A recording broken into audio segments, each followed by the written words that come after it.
Hay momentos o instantes en el que tomamos decisiones que cambian la dirección de nuestra vida. Es ese momento justo en la madrugada, manejando o en cualquiera de nuestros espacios en donde decidimos hacer o dejar de hacer determinadas cosas, ya sea renunciar, emprender, cambiar de ciudad o simplemente mover el timón. De esos momentos hablaremos en este podcast, historias que nos transformaron, sanaron o nos llevaron al lugar en el que hoy nos encontramos. Soy Anabel Rivero y esto es Al Mal Paso, Dale Ideas. Vemos las tragedias ajenas como ocasiones, como buffets, ¿no? Donde podemos servirnos, como un gran buffet de manjares donde podemos servirnos. En esta ocasión platicamos con el periodista de investigación y académico Marco Lara Clar. El episodio se enfocó en los medios de comunicación y el modelo que tienen, además de cómo lograr comunicar para la paz. Cuando vivimos en una sociedad donde la tragedia es espectáculo, es urgente que se generen espacios donde se hable para y por la paz. Marco es un hombre que se especializa en periodismo con enfoque de derechos humanos y que nos deja en claro que de manera urgente se necesita un entorno que contribuya a generar mejores contenidos mediáticos. Les dejo la conversación y como siempre, muchas gracias por acompañarnos en un episodio más de Al Mal Paso, Dale Ideas.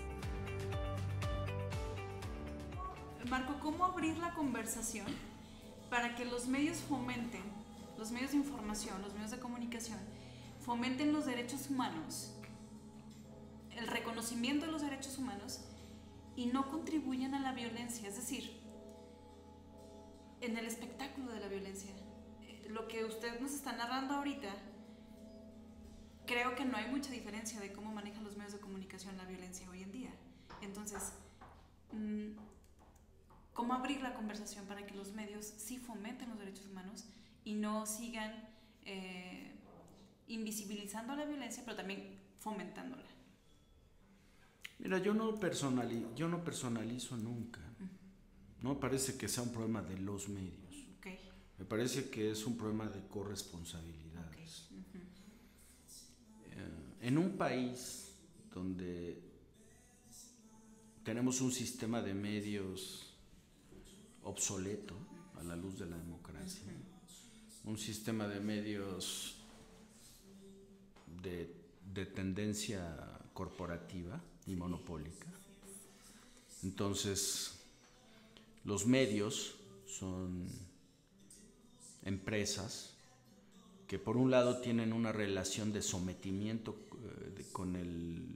donde el poder político o económico o criminal gradúan la libertad de expresión en los hechos o los niveles de libertad de expresión, y por otro lado tienen prácticas laborales leoninas de maltrato, de mala paga, precarizados. Bueno, entonces es una combinación. Y también hay una razón meramente industrial, que es porque eso es algo que en lo que yo siempre insisto para quitarle el debate mediafóbico, el tufo mediafóbico a la reflexión. Es decir, los medios no son buenos o no son malos, los medios son unas empresas que se mueven en un entorno autoritario, como es el entorno mexicano, donde por un lado el gobierno federal es un gobierno centralista y por otro lado los gobiernos estatales son una especie de virreinatos, ¿sí?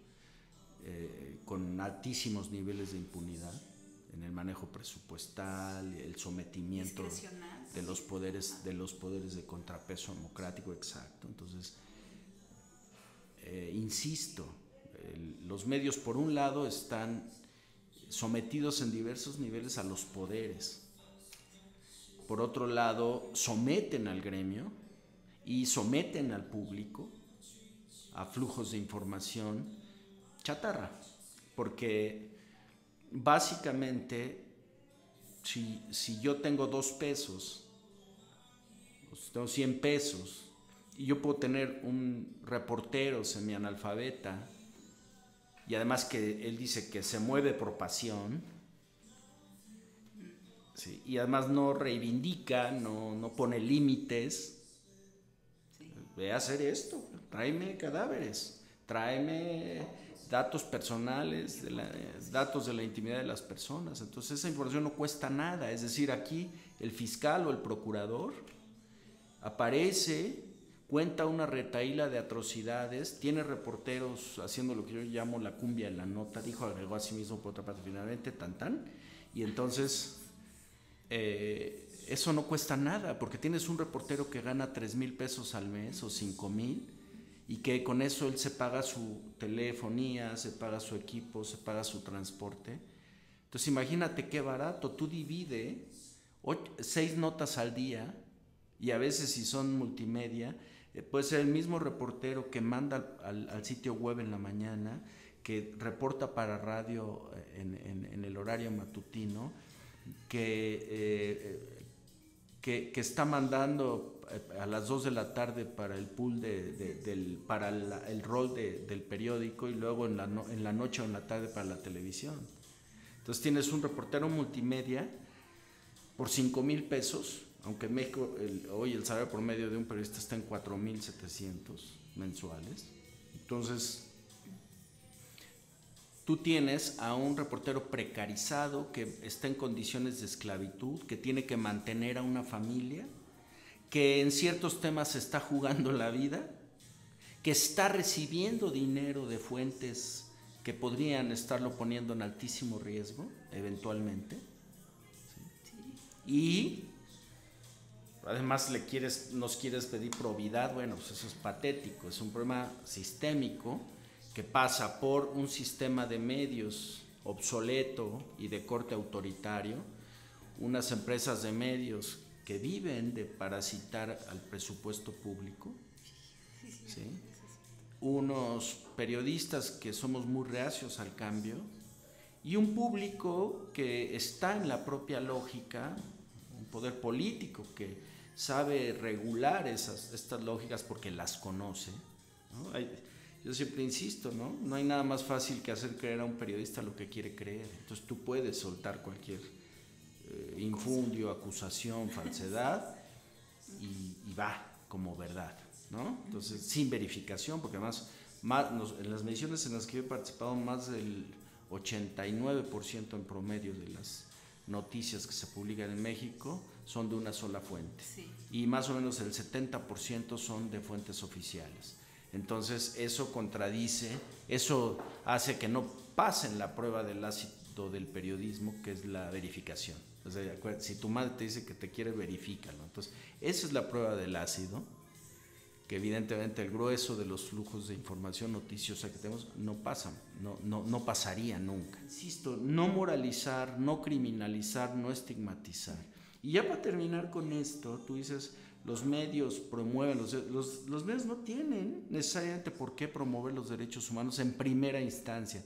La primera responsabilidad de los medios es respetar los derechos humanos, ¿sí? Y exigir al poder público que lo respete. Entonces, ¿qué tenemos? Pues una cadena en el ámbito al que yo me dedico, lo que yo llamo la subfauna de los periodistas policiales y judiciales. Bueno, pues todo empieza con un funcionario público que exhibe a una persona víctima o imputada, un periodista que recoge esa información, la lleva a su medio, el medio consuma la exhibición mediática, y el público suele divertirse con eso, entretenerse, intimidarse. Entonces es una cadena. Para mí la clave pues no es decir, ay, señoras y señores, ya no vean cosas feas y no muestren eso a sus hijos, ni decir a los niños, ya no hagan eso, ya no tomen información chatarra, la reproduzcan y emitan al público fake news, porque esos son, ¿no? Más bien, lo que yo he hecho con acompañamiento académico, ya decía, social, empresarial, es identificar lo que yo llamo los nodos críticos, es decir, cuáles son los puntos críticos en ese proceso de corresponsabilidad, y entonces trabajar con propuestas. Ayer mismo yo llamaba a las personas en el teatro Fernando Calderón, las llamaba a generar sus propios procesos de comunicación y de periodismo hiperlocal como mecanismos de contrapeso democrático frente a los flujos corporativos y oficiales de información, y hacerlo con instrumentos de monitoreo, es decir, generar procesos de lo que el periodismo de investigación desde los años 60 llamó, o 70 llamó, el watchdog del poder público. Entonces, no sirve moralizar, no sirve hablar de tú debes, yo debo, sino aquí el punto es detonar procesos de responsabilización legal. ¿Sí?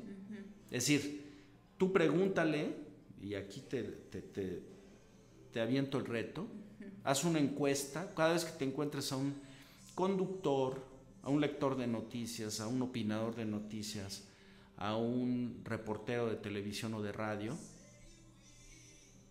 a un directivo de medios electrónicos, dile, ¿cuáles son los derechos de las audiencias y dónde están? Híjole, es cierto. ¿No sabe? No sabe. Listo, perfecto. Sí. ¿Sí? Entonces, sí. ¿no saben? Bueno, pues los derechos de las audiencias están en la Ley Federal de Telecomunicaciones y Radiodifusión, en los artículos del 256 al 261, y están clarísimos.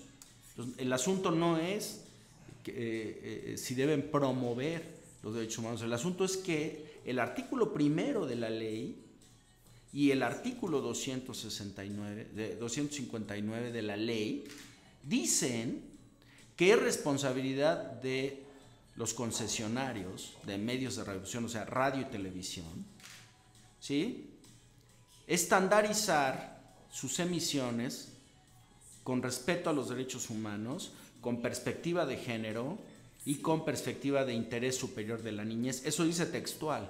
Bueno, te puedo mencionar ahora, pero no te quiero someter a tratos inhumanos, crueles y degradantes, te puedo mencionar 50 normas, ¿sí?, donde están disposiciones para medios específicas y periodistas, que sencillamente nos negamos a conocer y asumir. Entonces, como gremio. Sí. Entonces, y además eso también habla de que nos beneficiamos del entorno generalizado de impunidad. Nosotros hablamos de impunidad, pero dices, ¿qué dice el artículo 77 de la Ley General de Derechos de Niños, Niñas y Adolescentes? ¿Qué dice sobre el derecho de los niños, niñas y adolescentes? El derecho a la privacidad, a la propia imagen, a la protección de las personas. ¿Qué dice? ¿Y cuáles son tus responsabilidades? ¿Y cuáles son las responsabilidades del poder público para proteger esos derechos y actuar en caso de su violación? ¿Sí? Listo. Entonces, es a lo que yo me dedico. Es decir, hacer revisión de leyes, a resumir eso en conocimiento. Yo he dado más de 3,000 talleres por el mundo. Entonces, a resumir eso en conocimiento aplicable. Ahora mismo estoy editando una app, que tenemos una nueva fundación que se llama Nuevo Periodismo para la Justicia, AC, y estamos haciendo una app para que cualquier reportero, si tiene una duda sobre cómo manejar estos temas de derechos humanos, pues la baja y pone ahí qué son los derechos de las audiencias, los derechos de niños y niñas y adolescentes, de víctimas, de personas detenidas imputadas, el derecho a la propia imagen, qué son los datos personales. Está muy interesante lo que nos comenta Marco, porque sí, no conocemos los derechos de las audiencias. O sea, nuestros derechos. Sí, porque finalmente también somos audiencia. Sí. Exactamente. Gran descubrimiento. ¿Cómo es el sistema de medios en México? Los medios en México no tienen ingenierías de procesos con enfoque de derechos humanos. Nadie, ni Aristegui Noticias, sí, MBS, pero... ni La Prensa, ni El Sol de Zacatecas. ¿Sí? O sea, ni La Jornada de Zacatecas. Es decir, nadie tiene, y no es que sean buenos o malos, listos o tontos. No, es sencillamente que esa situación de un sistema de medios obsoleto en la perspectiva democrática hace que los medios no se hayan desarrollado como empresas de la información. ¿Sí? Básicamente el gran énfasis de los medios en México está en la consecución de fondos de publicidad. ¿Sí?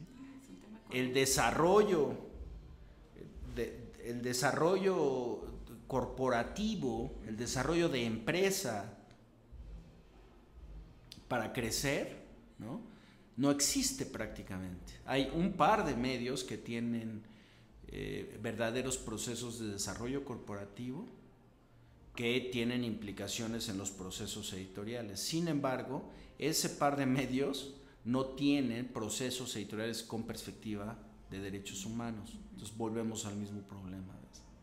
Entonces, como ves, es un problema estructural, sistémico, en el que estamos tratando de participar a partir de esos nodos, identificando los problemas. Yo no lo veo como un problema moral, pero tampoco lo veo como un problema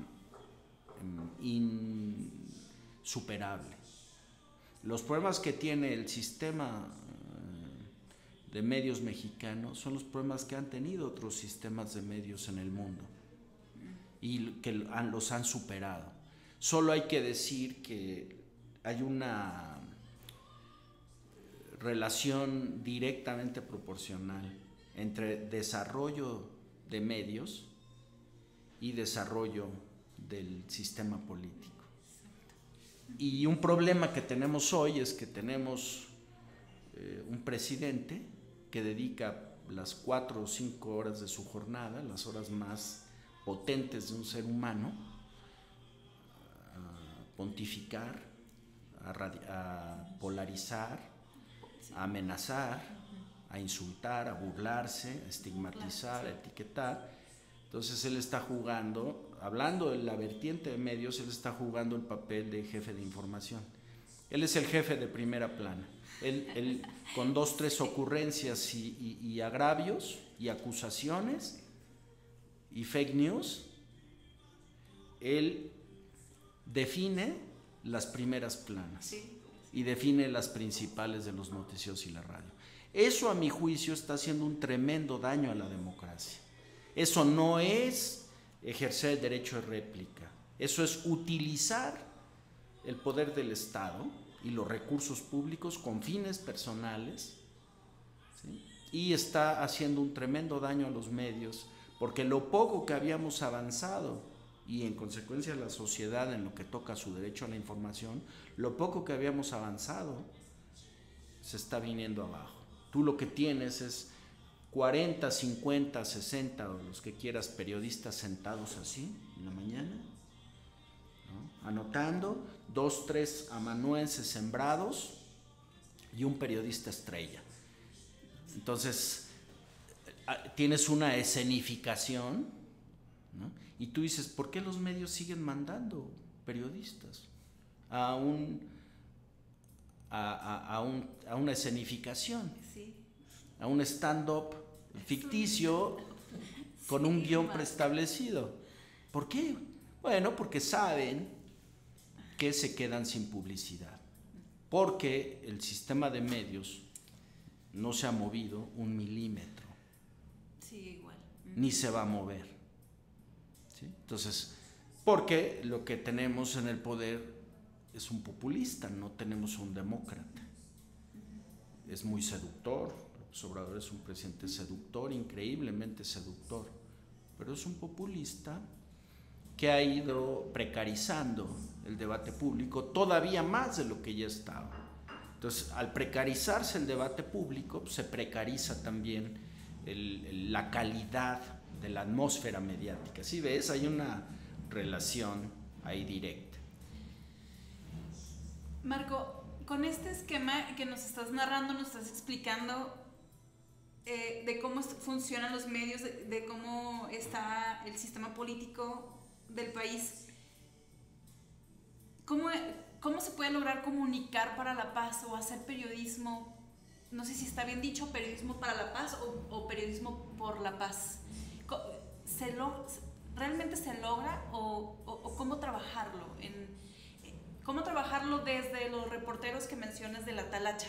No tanto de los periodistas de investigación, los que hacen la talacha diaria. ¿Cómo construirlo o cómo trabajarlo?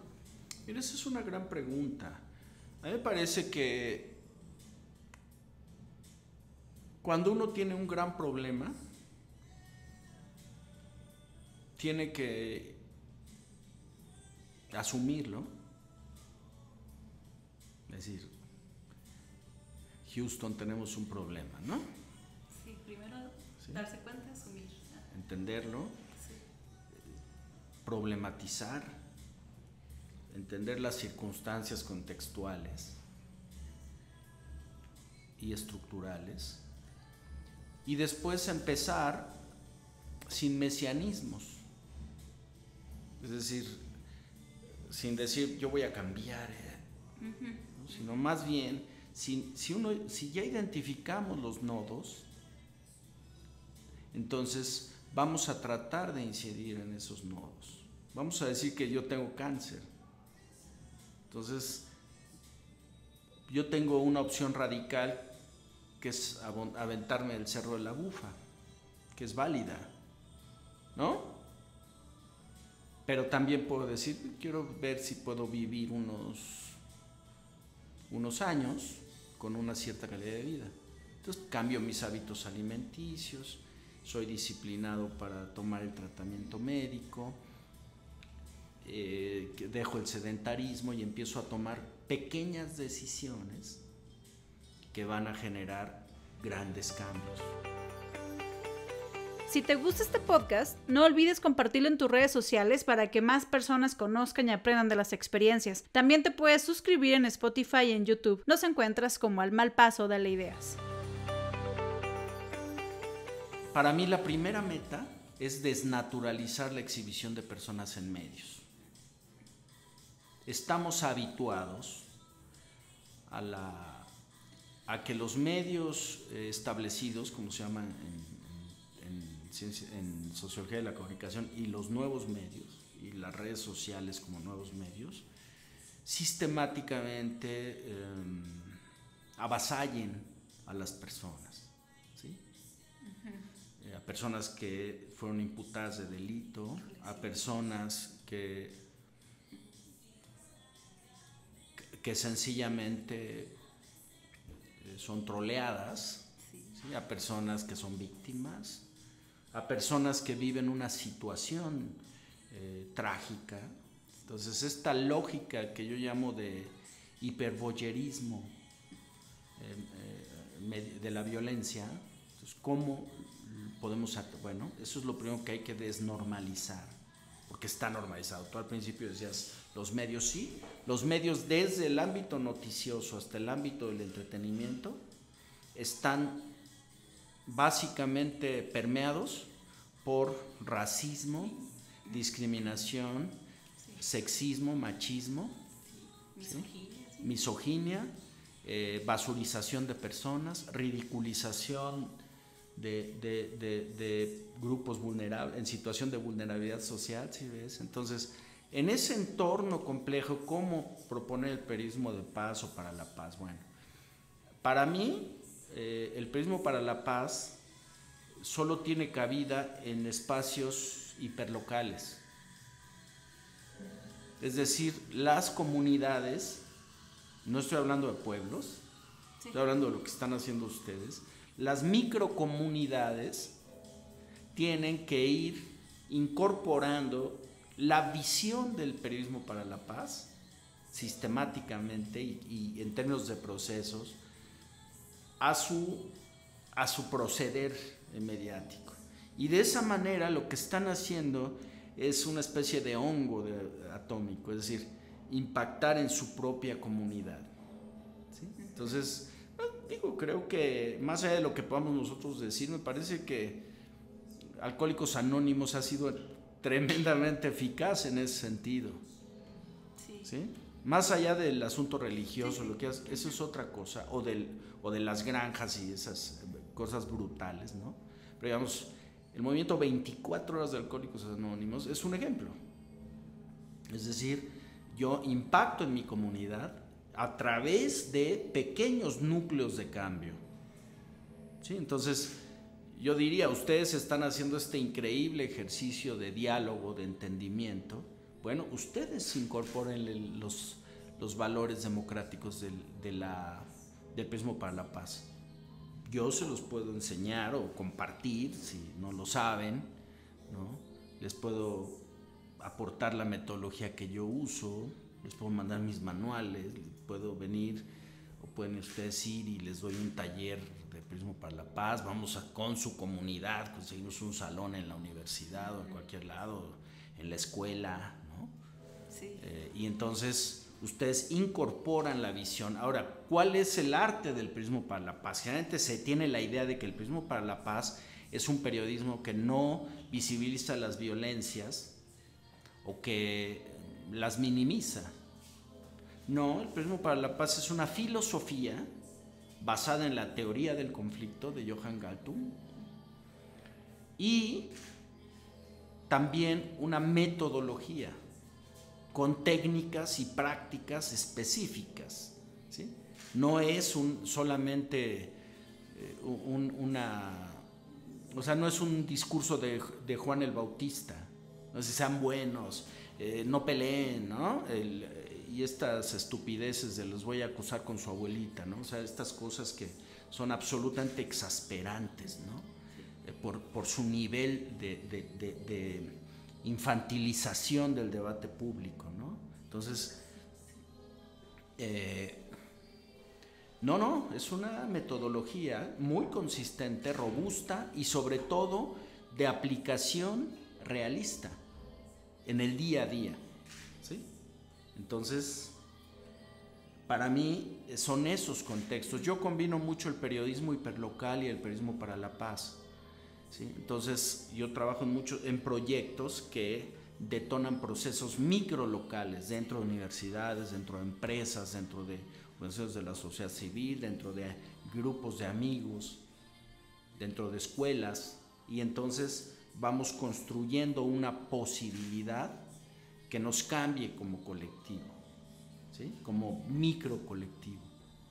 El cambio masivo, redentor, no va a ocurrir.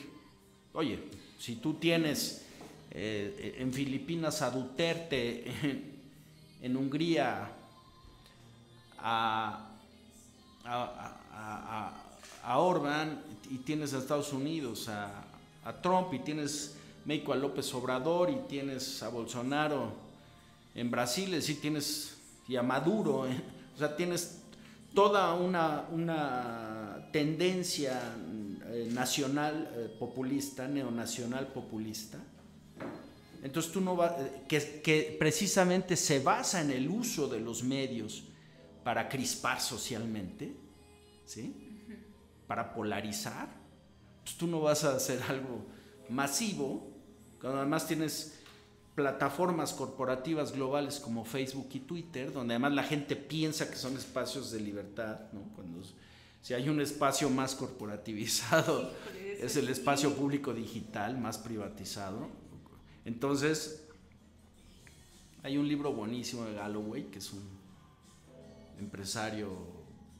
emprendedor neoyorquino, tiene un libro que se llama Four, y habla de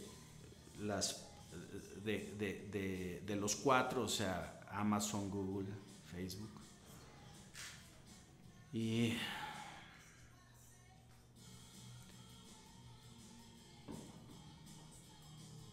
él dice, por ejemplo, Google, él encuentra con cada uno de esos cuatro corporaciones y obviamente Apple un símil, y Google es Dios. Sí. Y él dice que Google es Dios porque tú le haces a Google preguntas que no le harías a nadie, probablemente ni a ti mismo. O sea, ¿cómo me curo una enfermedad infecciosa que tengo en tal? ¿Sale? Me salió un granito en cuál, bueno. Entonces, ¿ves?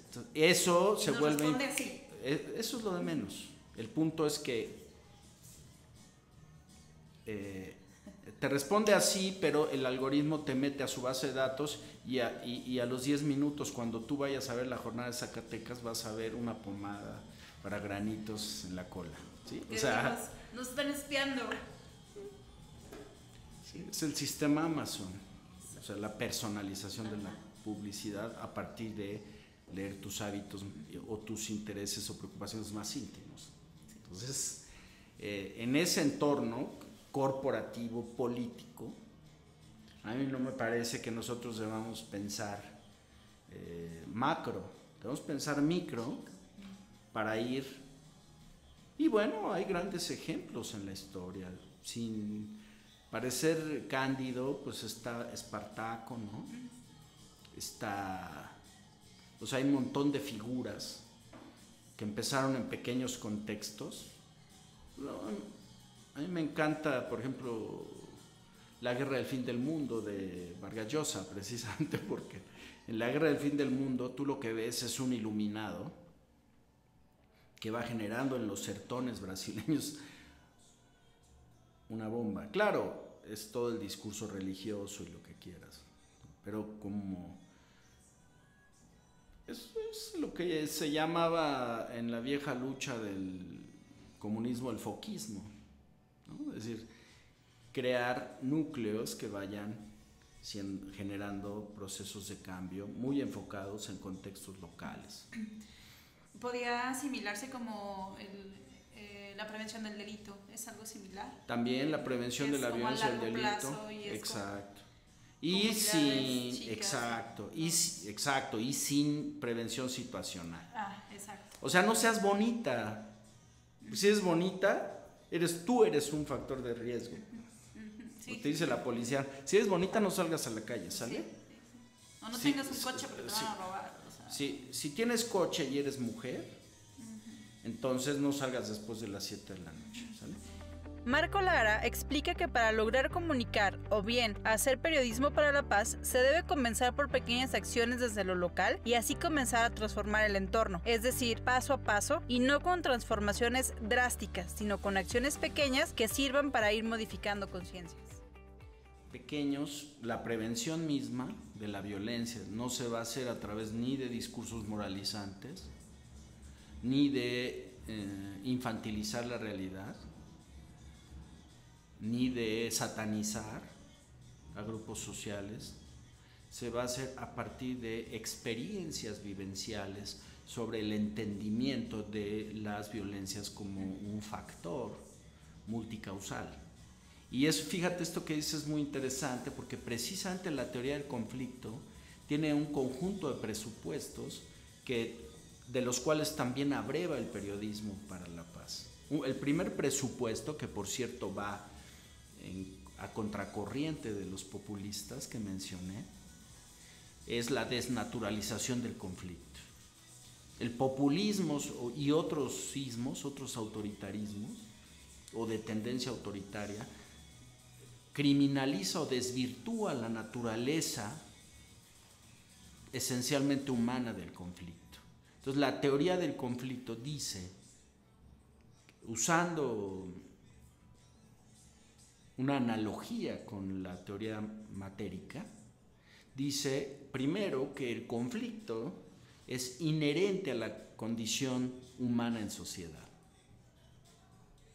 Es decir, no hay, la sociedad humana, ningún tipo de comunidad humana se explica sin conflicto, no es posible.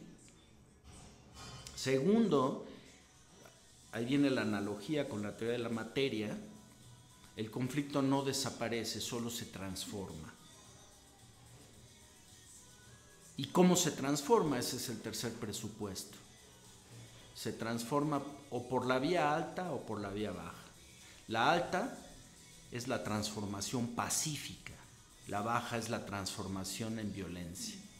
Entonces, ve cuántas lecciones tiene el periodismo para la paz, abrevando de la teoría del conflicto. Entonces, no desnaturalizar el conflicto, ver la violencia como consecuencia de un conflicto transformado, ¿sí? Transformado sin la intervención colectiva. Y Galton una vez lo trajimos a México hace no mucho tiempo y nos dio un taller de periodismo para la paz, y él nos decía, usando una metáfora, que el conflicto es el fuego y la violencia es el humo. Y que los y las periodistas solemos ser humólogos. Nos centramos en el humo y nos olvidamos del fuego. Y pues, un problema aquí lo vemos con los movimientos que están defendiendo el territorio y el derecho humano a un ambiente saludable, ¿no? Es criminalizados, acotados, aún por la sociedad, por grupos sociales. Entonces, eso pasa, y eso se hace a través de la desnaturalización del conflicto. A veces en grados verdaderamente brutales para mí. Por ejemplo, cuando vino lo de Tlahuelilpan, evidentemente, y eso va a ir saliendo, estoy seguro que va a ser una suerte va a ser uno de los casos más tremendamente controversiales de omisión criminal de actores del Estado, del gobierno federal actual, es el de Tlahuelilpan. Entonces, Tlahuelilpan fue toda una tragedia, decenas de personas perdieron la vida o sufrieron lesiones para toda la vida, las comunidades del entorno quedaron muy dañadas, y el discurso presidencial fue, ahí tienen, por ser delincuentes. Porque es igual de delincuente alguien que se roba, decía, una cubeta de combustible que alguien que dirige una organización criminal. Entonces, esta lógica, otra vez, de infantilización de la realidad, maniquea, lo que hace es desnaturalizar el conflicto. Entonces, en vez de decir vamos a generar procesos de construcción de la paz a nivel hiperlocal, para que eso rinda productos en 5 años consistentes, ¿no? Lo que tú haces es desnaturalizar el conflicto, y al desnaturalizarlo lo que estás haciendo es, en cierto sentido, normalizar las violencias o invisibilizarlas o legitimarlas. Te quemaste por eso. Entonces, a mí me parece que lo importante es hablar y decir y compartirlo y llevarlo, ¿no? Abrir conversaciones. ¿Alguna película? ¿Te gusta el cine? Sí. ¿Alguna película que digas, esta es una de mis favoritas, o la veo muchas veces? Cuéntanos. Una de mis películas favoritas es Moby Dick, la clásica, con Gregory Peck. Pero una película polaca, francesa, que salió hace poco, que es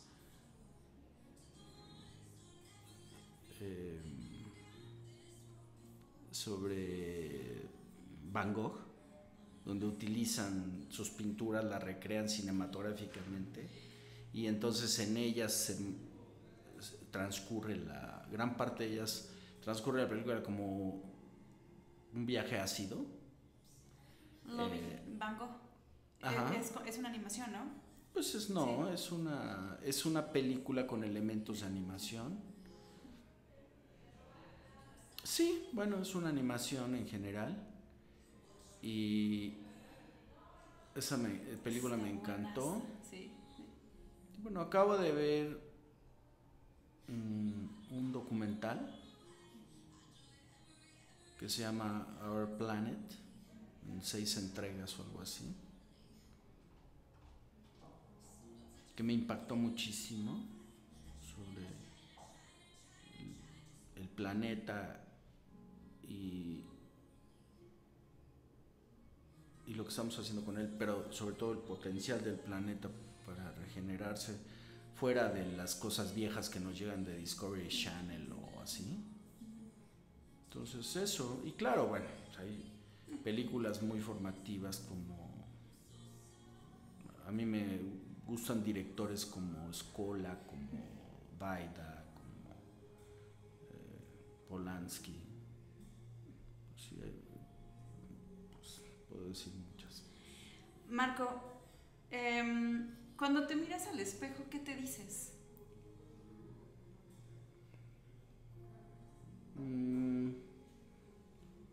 Que soy una persona como cualquiera, habitado o formado por claroscuros, y que en todo caso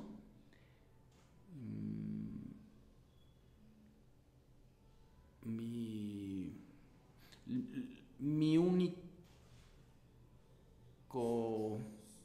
única arma es la capacidad para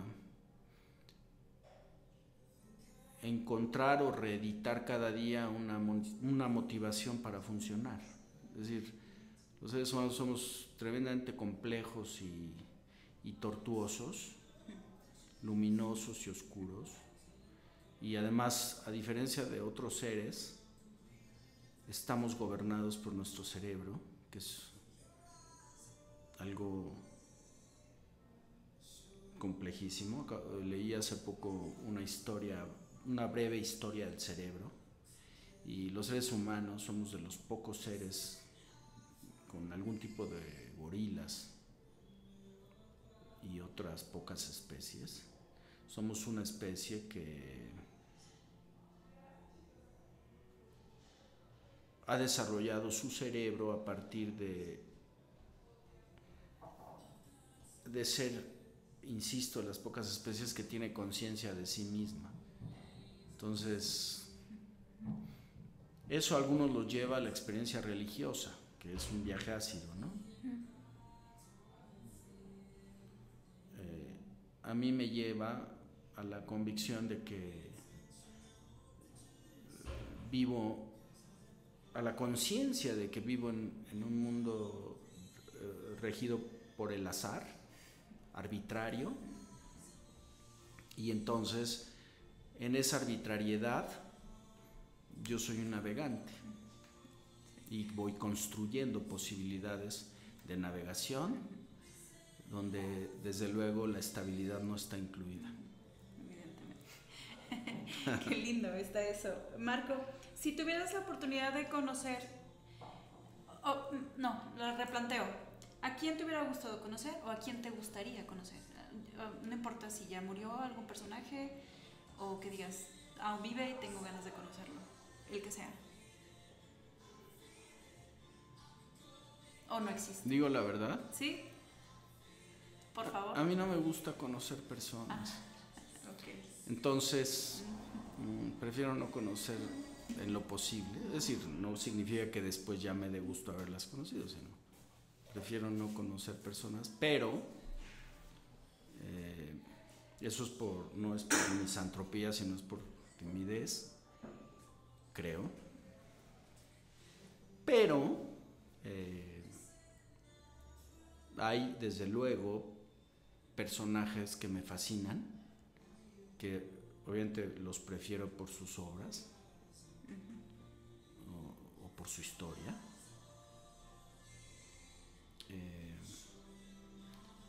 Y bueno, yo tengo lo que yo llamo mi lista de dictador.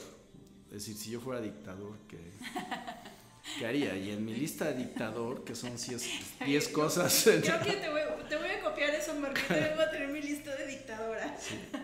Entonces, qué bueno que yo no tengo poder ni lo quiero, pero sencillamente son sueños ácidos. En mi lista de dictador, una de las cosas que extinguiría firmando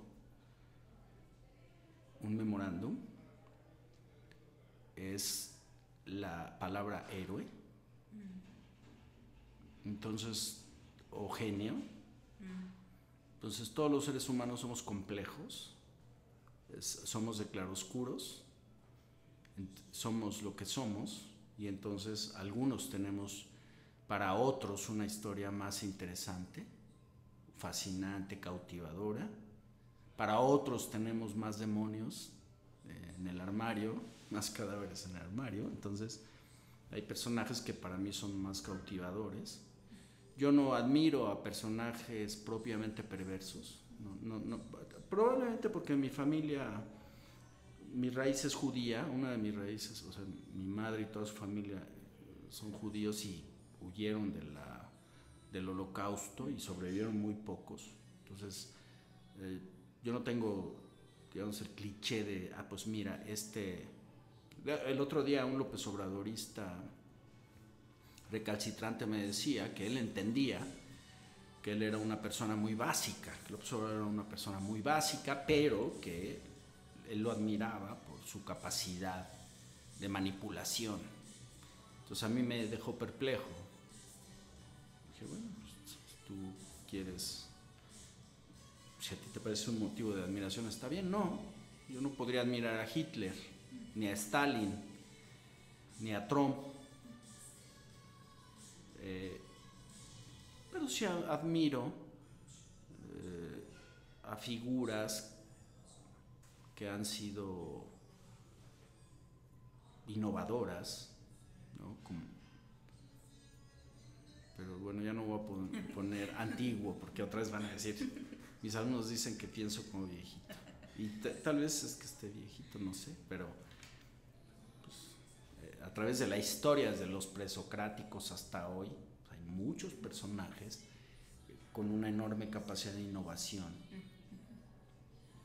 Finalmente, Marco, el viaje que nunca has hecho y que te gustaría hacer. Viaje que nunca he hecho, me gustaría hacer. Pues, a mí me hubiera gustado hacer un viaje con María Sabina. Uy. Padrísimo. Entonces, yo prefiero los viajes hacia adentro.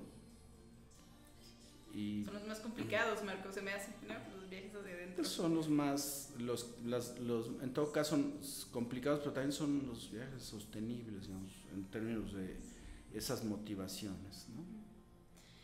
Marco, interesantísima plática. Muchas gracias por regalarnos este tiempo. Ya me dejas reflexionando y espero que también en la audiencia muchísimas cosas. Te agradecemos enormemente. Si te gusta este podcast, no olvides compartirlo en tus redes sociales para que más personas conozcan y aprendan de las experiencias. También te puedes suscribir en Spotify y en YouTube. Nos encuentras como Al Mal Paso, Dale Ideas.